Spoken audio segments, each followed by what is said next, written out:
সংসারের কাজের সুবিধা এবং পরিষ্কার করার আইডিয়া নিজেকেই বার করতে হয়। My daily morning routine. Radhe Radhe বন্ধুরা, তোমরা সবাই কেমন আছো? আশা করছি তোমরা সবাই ভীষণ ভালো আছো। আমরাও কিন্তু বেশ ভালো আছি। আজ হচ্ছে শনিবার, তোমাদের সবাইকে সাথে নিয়ে আজকের ব্লগটা শুরু করলাম। সাথে থেকেও আশা করছি আজকের ব্লগটাও তোমাদের বেশ ভালো লাগবে। তো প্রথমে ঘুম থেকে উঠে রোজকার মতো ঠাকুর প্রণাম সেরে নিলাম। তো তারপর সংসারের কাজে একদম লেগে পড়লাম। আর জানো তো বন্ধুরা, এখন আমার কাজ করতে কোনো অসুবিধা হয় না। তো আমার মেয়ে আজ তো শনিবার, স্কুল যায়নি, বাড়িতেই পড়াশোনা করছে। আর আমার 1 বছরের ছেলের দেখাশোনা করছে ওর কাকিয়া। তো এই একটাই সুবিধা হয়েছে, তোর কাকিয়া তো এই কদিনই হলো বিয়ে হয়েছে, তো সেই জন্য না ওকে এখন সংসারের কাজে খুব একটা লাগাই না। তো এখন আমার ছেলে দেখাশোনা করে আর হয়তো টুকটাক কিছু কাজ করে।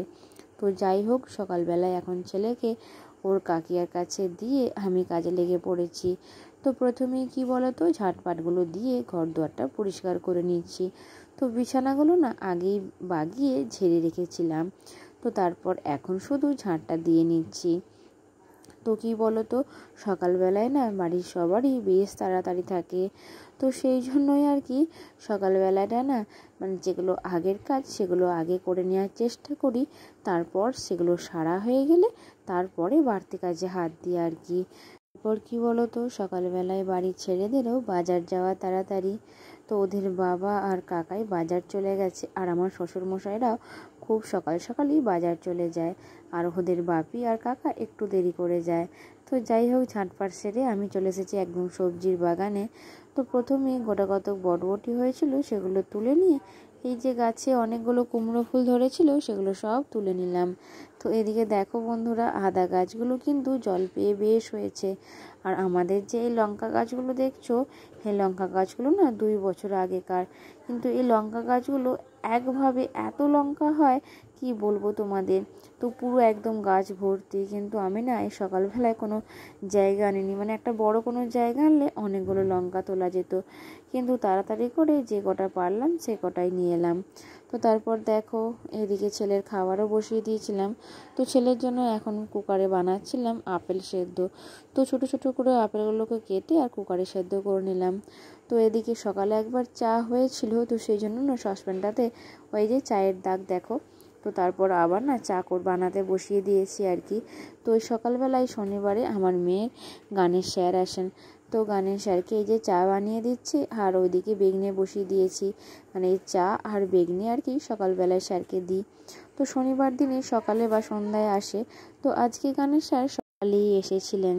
তো জলখাবার তো বানাতেই হবে, তো সেই জন্য একবারে বেগনি বানিয়ে নিচ্ছি। তো প্রথমে কি বলো তো, গোটা কত বেগুন ছিল, তো বেগুনগুলো না গোল গোল করে কেটে প্রথমে বেগনি বানিয়ে নিচ্ছি। তো তারপরই কুমড়ো ফুল দিয়ে বড়া বানাবো। তো কুমড়ো ফুল দিয়ে তো আর সব কটা হবে না, তো সেই জন্যই আর কি প্রথমে এই যে বেগুন দিয়ে বানিয়ে নিলাম। তো স্যারকে না চা আর বেগনি দিয়ে চলে এলাম। তো তারপরই আর কি বাদ বাকিগুলো ভেজে নিচ্ছি। আর আমাদের বাড়িতে জানো তো বন্ধুরা, যাই করব সবটাই বেশি বেশি। তো অনেকজন সদস্য যেহেতু অল্প কোনো জিনিস হয় না। তো এই যে দেখো, 1 থালা বেগনি করা কমপ্লিট হয়ে গেল। তো সামনেই তো পুজো আসছে, তোমরা সবাই জানো, আর বলার কিছু নেই। তো একটা একটা করে আমরা সবাই মানে লেগে পেতে ঘরগুলো বাগিয়ে নিচ্ছি। তো একা না আমরা লাগি না, মানে যখনই ঝাড়তে বাগাতে লাগি, হয় বড় মা আমি বা মা আমি, বা কখনো কখনো মা বা বড় মা, যেগুলো যেমন যে যখন টাইম পায় বাগাতে লেগে পড়ি। তো প্রথমেই না আমি এই যে জলখাবারটা বানিয়ে দিয়ে চলে এলাম। তারপরে এই যে দেখো, জানলাটা না এগুলোরও খুব জলের ঝাপটে একদম শ্যাওলা হয়ে গেছে। তো প্রথমেই ব্লিচিং দিয়ে ভালো করে এই জানলার শ্যাওলাগুলো জল দিয়ে তারপর ব্লিচিং দিয়ে আর কি মেজে দিলাম। তো তাহলে না একটু পরই এগুলো সাদা হয়ে ছেড়ে যাবে। তো সেই জন্যই আগে প্রথমে এসেই জানলাগুলোতে ব্লিচিং বুলিয়ে দিচ্ছি। আর কি বলো তো, আমাদের দোতলার না রুমগুলো একদম কমপ্লিট হয়নি, তো সেই জন্যই না এই জানলাগুলো একদম হয়নি, কিন্তু দরজাগুলো রুমের হয়েছে। আর কি বলো তো, এই জানলা না থাকার জন্য আর কি বৃষ্টির যে ঝাপটটা একদম এই জানলার ভিতর পর্যন্ত চলে এসেছে। তো তারপরে এই যে দেখো, এই লম্বা নারকেল কাঠির ছাঁটা দিয়ে ভালো করে জানলাগুলো ঝেড়ে দিলাম। তো তারপর এই যে আমি আর মা মিলে এই দেয়ালের যে ঝুলগুলো ছিল সেগুলো ঝাড়তে লেগে পড়েছি। আর কি বলো তো, এইতে রুমগুলো তো মানে দোতলার রুমগুলো তো ব্যবহার হয় না, যেহেতু কমপ্লিট হয়নি, তো সেই জন্য না এখানে ঝুলগুলো দেখছি কেমন কালো কালো মতন, কেন জানি না। তো আমার মনে হয় ওদিকে জানলাটা না থাকায় যে পাইপ উনুনের ধোঁয়াটা এদিক দিয়ে এসে এরকম কালো হয়েছে। তো যাই হোক, ওটা একটা অন্য রুম ঝাড়ছিলাম, তো তারপর না এই রুমটায় চলে এলাম। তো দেখো এই রুমটায় না একটা খাট আছে। তো যখন কেউ আসে বাড়িতে অতিথি আর কি, তখন আমাদের যেই হোক এই ওপরের খাটটাতে শুধু চলে আসে। তো একটা তারের লাইন করা আছে, এখানে ফ্যান চালানো যায়। তো তারপর এই রুমটার মধ্যে না জানলাটা আছে, জানলা দরজা সবই আছে, কিন্তু ওই যে রং আর ওয়ারিংটা হয়নি। তো সেই জন্য এই রুমটাও ঝেড়ে খাটটা একবারে পরিষ্কার করে ঝেড়ে মুছে দিচ্ছি, তো তাহলে দেখতে ভালো লাগবে। তো তারপর কি বলো তো, এই যে তাকটা দেখতে পাচ্ছ ওগুলোও একটু নোংরা হয়েছিল, তো ভাবলাম একবারে ঝেড়ে পরিষ্কার করে দিই। তো মা ওদিকে বারান্দার দিকটা ঝাড়তে গেল। তো যাই হোক, ওই দুটো রুম মা আর আমি ঝেড়ে চলে এলাম। তো এদিকে কি বলো তো, ছেলে ঘুমাচ্ছিল, নিচেতেও তো কিছু কাজ ছিল, তো সেই জন্য নিচে নেমে চলে এলাম। তো এরই মধ্যে গরুকে খেতে দিয়েও চলে এসেছি, কিন্তু কি বলো তো, গোয়ালে না সবসময় ক্যামেরাটা নিয়ে যায় না। তো আমাদের তো এদিক থেকে ওদিক পর্যন্ত গরু থাকে, আর নিচেটা এখন খুব কাদা, তো সেজন্য আর ফোনটা নিয়ে যাই না। তো যাই হোক, গরুকে খেতে দিয়ে এসে এদিকে মোছামুছিগুলো সেরে নিচ্ছি। আর দেখো চেয়ারের মধ্যে এক ডাঁই জামা কাপড় করে রাখা আছে, তো এগুলো না সব শুকিয়ে গেছে। আর কি বলো তো, এখন না গোছানোর একদম সময় নাই, খুব বেলা হয়ে গেছে, তো সেগুলো সব এখন রেখে দিয়েছি। আর এগুলো না সব কালকের জামা কাপড়। তো এই যে এই দুদিন বৃষ্টি হচ্ছে, আর কি বলো তো বন্ধুরা, এই 3 মাস একভাবে বৃষ্টি হচ্ছে, বৃষ্টির যেন শেষই নেই, একটু রোদ না করলে ভালো লাগে না। আর এই যে জামা কাপড়গুলো ভালোভাবে শুকায় না, আর এই যে ঝাড়া বাগানো করি, কিছু কাচাকুচি করলাম তখন একদম শুকাতে চায় না। তো সেই জন্য না এই যদি এই মাসটা একটু রোদ হতো, মনে হচ্ছে খুবই ভালো হতো। তো যাই হোক, আমি এদিকে রান্নাঘরটা মুছে চলে এলাম, ডাইনিংয়ের নিচটাও ভালো করে পরিষ্কার করে মুছে নিচ্ছি। আর কি বলো তো, এই টেবিলের তলাগুলো চেয়ার টুল সরিয়ে না মুছলে একদম পরিষ্কার হয় না, আর দেখতেও ভালো লাগে না। তো যাই হোক, ঝাঁট দেওয়া মোছা তো আমার এই রুমটার মধ্যে সব কমপ্লিট হয়ে গেল, তো শুধু আর নিচের সিঁড়ির তলাটাই বাকি আছে। তো এখানটাও না মুছে পরিষ্কার করে নিচ্ছি।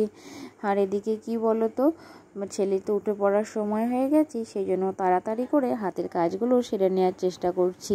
আর একটা মজার বিষয় হলো, আমার ছেলে অন্য দিন ওই 10টা সাড়ে 10টার দিকে উঠে পড়ে, কিন্তু আজকে কি হয়েছে বলো তো, ওর দিদি তো বাড়িতে ছিল, আর ওর দিদি না ওর ভাইকে ঘুম পাড়িয়ে দিয়েছে, মানে একটু পিঠে চাপড়ালে ঘুমিয়ে যায় আর কি। তো ঘুমিয়েছে, তো ছেলে এখনও না ঘুমাচ্ছে।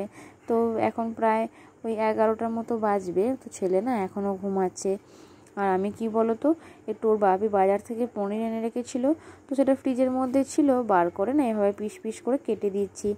আর বড় মা না আমাকে এই পনিরের পিসটা প্রত্যেকবারই করে দিতে বলে। তো দেখো, সব কটা পনির ছোট ছোট করে পিস পিস করে কেটে দিলাম। তো আজকে এই পনিরগুলো পোস্ত রান্না হবে, তো পনির পোস্ত, তো সেজন্য এরকম ছোট ছোট করে পিস করলাম। আর এই থালাটা উবুড় করে কাটি, তাতে খুব সুবিধাই হয় আর কি। তো যাই হোক, আমার সব কটা পনির কাটা হয়ে গেল, আমি স্নানও সেরে নিলাম। তো ছেলে কিন্তু এখন ঘুম থেকে উঠে পড়েছে, আর আমি এদিকে আমার গোপাল সোনাকে স্নান করিয়ে দিচ্ছি। তো গোপাল সোনাকে না স্নান করাতে আজ একটু দেরি হয়ে গেল। তো বড় মাই পুজোটা করেছিল, তো আমি একদম পুজো করার সময় পাইনি। তো আমি শুধুমাত্র গোপাল সোনাদের স্নান করিয়ে সাজিয়ে শৃঙ্গার করে দিয়েছি, আর একটু মানে সেন দিয়ে, আর এই যে হায়নাটা দেখিয়ে আমার গোপাল সোনাকে একটা চকলেট দিয়ে দিয়েছি। তো স্নান করানোর পরে গোপাল সোনাকে না চকলেট নিবেদন করে দিই আর কি। তো এদিকে দুপুরও হয়ে গেছে, বড় মা আমাদের 3জনের ভাতও বেড়ে দিয়েছে। তো ওই যে পনির পোস্ত, আর হয়েছিল আমড়ার চাটনি, কুমড়ো পুঁই শাক ঘন্ট, আর এই যে দুপুরের ভাত।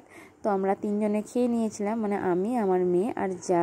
তো যাই হোক, বিকাল হতে না হতেই আবার পাপি দেখো এই যে রান্নাঘরের পর্দাটা সেদিন খুলেছিলাম ওটা লাগিয়ে দিল। আর বড় মায়ের দিকে ওভেনের মধ্যে দেখো পায়েস করতে বসিয়ে দিয়েছে।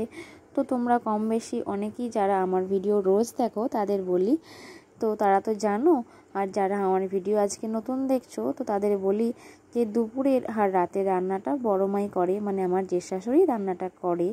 তো এদিকে আমি সন্ধ্যাবেলায় দেখো আবার চপ বানাতে বসে পড়েছি। তো জলখাবারে বেগনে বানিয়েছিলাম, আবার এই যে সন্ধ্যাবেলায় চপ বানাতে বসে পড়েছি।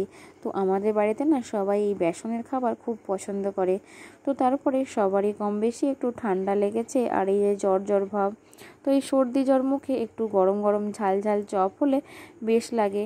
তো আমাদের বাড়ির সবাই, মানে ওর বাবা ওর মেয়ে সবাই বললো যে সন্ধ্যাবেলা নাকি চপ খাবে। তো সেই জন্যেই বানিয়ে দিলাম আর কি। তো এই জলখাবার আর সন্ধ্যাবেলার যে খাবারটা আর কি বানাই, সেটা আমিই বানাই। তো সেই জন্যই আর কি দেখো প্রথমে পুরটা করে নিলাম। তো তারপর একে একে চপগুলো, মানে তেলটা গরম হয়ে যাওয়ার পর চপগুলো আর কি ছেড়ে দিলাম। আমাদের বাড়িতে না জানো তো বন্ধুরা, কম বেশি সবাই নিরামিষ খায়, মানে আমার শ্বশুর মশাইরা, না আমার মেয়ের বাবা আর কি। তো ওরা সবাই না নিরামিষ খায়। আর আমিষ খাওয়া বলতে আমি, আমার মেয়ে, আমার জা আর দেওর আর আমার দুই শাশুড়িরা, তো আমরাই আর কি আমিষ খাই। তো সেই জন্য চপ বানালে না পেঁয়াজ দিয়ে বানাই না। তো পেঁয়াজ দিয়ে বানালে কি বলতো সবাই খাবে না, তো সেই জন্য খুবই অসুবিধা হয়। তো সেই জন্য চপগুলো সব নিরামিষই বানিয়েছি, পেঁয়াজ দিইনি। তো সেই জন্য কি বলো তো, যখন রান্না করি তখনও খুব অসুবিধা হয়। তো পেঁয়াজ দিয়ে যে কোনো রান্না করতে হলে দুরকম করতে হয়, নিরামিষ করতে হয় আবার আমিষও করতে হয়। আর মাছও তো সবাই খায় না। আর জানো তো বন্ধুরা, আমাদের বাড়িতে না ডিম আর মাংস একদমই রান্না হয় না আর কি। তো যাই হোক, চপ বানানো তো এদিকে হয়ে গেল। তো বড় মা আবার রাতের জন্য সন্ধ্যা থেকেই বসিয়ে দিয়েছে এই যে সরু চাগলি করতে। তো বড় মা তো জানো, তোমাদের আগেই বললাম যে রাতে রান্নাটা করে। তো এদিকে দেখো অনেকগুলো সরু চাগলি করাও হয়ে গেছে। আর আমার না করতে খুব ভালো লাগে, কিন্তু বড় মা না একদম করতে দেয় না। তো আমি বলি আমাকে একটা বা দুটো করতে দাও, কিন্তু একদমই আমাকে করতে দেয় না। তো জানো তো বন্ধুরা, এখনকার দিনে কিন্তু এরকম শাশুড়ি পাওয়া সত্যিই খুব ভাগ্যের ব্যাপার। তো সেই জন্য আমি বেশিরভাগ, তোমরা খেয়াল করে দেখবে, ওদিকে শাশুড়ি মা একদমই বলি না, মা কিংবা বড় মা বলে ডাকি।